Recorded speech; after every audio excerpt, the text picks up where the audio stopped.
The UN estimates up to 2,000 refugees are crossing from the Central African Republic into neighbouring Cameroon each week, many of them wounded in sectarian clashes and suffering from malnutrition after weeks of hiding in the bush.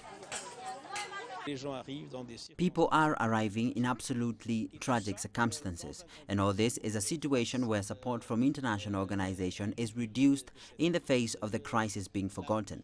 The calls that we've made have only been financed to around 10% of the target amount.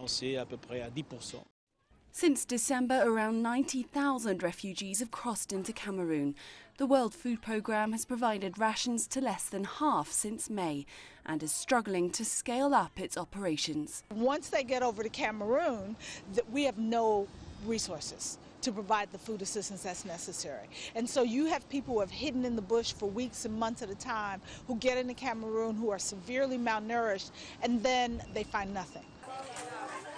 WFP says more than a quarter of the children arriving in Cameroon were suffering from acute malnutrition. Nearly 30 children are thought to have died in just a month from exhaustion and starvation. The children who are arriving in Cameroon from the Central African Republic have been on the road for weeks, eating very, very little. So they're arriving basically about one third of them already in a state of what is basically starvation. And they need immediate medical assistance. But with agencies receiving just a fraction of the funds they need, the UN High Commissioner for Refugees is calling for more international attention. The Central African Republic crisis is to a large extent a product of neglect of the international community for decades.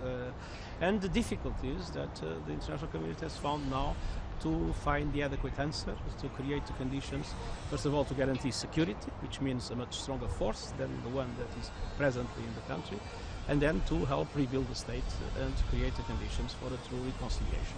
The C.A.R. has been gripped by violence since mainly Muslim Seleka rebels seized power in a March coup last year, but were replaced with an interim government in January.